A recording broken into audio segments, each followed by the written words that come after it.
Hi, Al done here, and I'm back to explain the reason as to why I was recording the street dogs on my way to work. So, the reason is that it's very important to hope and control the numbers of street dogs because this is not only to benefit the dogs but also the community because there are several reasons, lots of multiplying, lots of suffering and so many others. Yeah, so as a community, I feel like there are ways we can contribute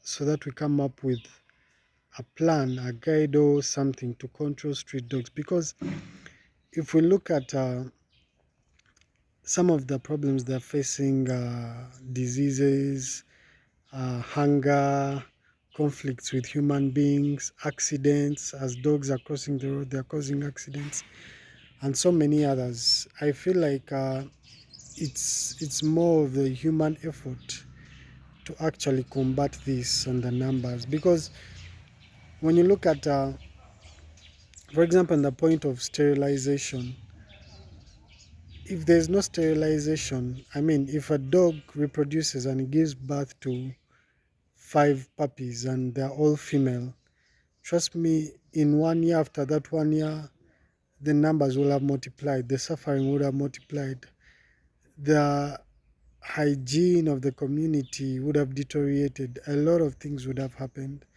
So in my mind, I'm thinking that if we could come up with a plan, maybe a divisional level or community level, in a way that maybe partner with some organization, maybe veterinary organizations or what, to see how we can reduce on the numbers through sterilization programs, through awareness programs, through spaying programs.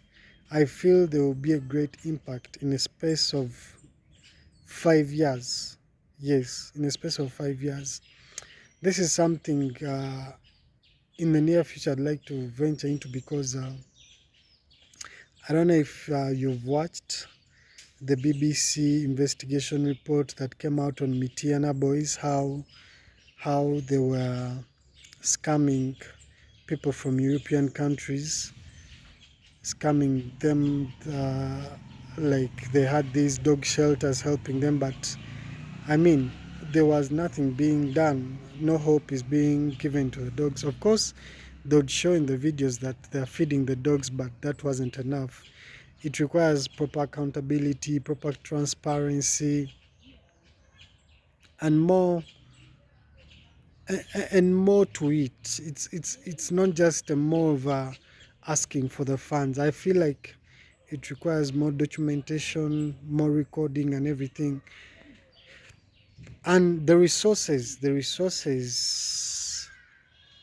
cannot be avoided because, first of all, the resources are needed: the land, the medication, the doctors, and all that.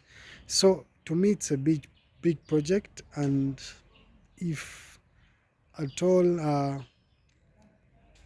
I'd have the resources to begin with, I feel, of course, it would require devoting time to it,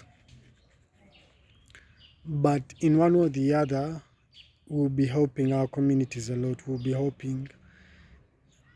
Yeah, so that's the reason as to why I was recording, because this is something that touched my heart. Actually, I'll talk about, I had come up with Almax Pet Services, but that was way back in campus, because I'll talk about a little bit of about my childhood so that you could see where I come from in the line of loving the love for pets and the love for dogs. Yeah. So basically, that's why I was recording it, and to let you know that it's possible, because we human beings, at the end of the day, we're the ones to decide what we want to see in the community, be it education, be it transformation in the communities, the impact we make in the communities. So in the line with hygiene, safety for human beings, safety for the community, even the dogs themselves not having to suffer all that for all their lives, then at the end of the day we have KCC officials distributing poison so that they can reduce them. I feel like that's not enough to it. Yeah, I'll be sharing more in the next videos. Thank you for watching.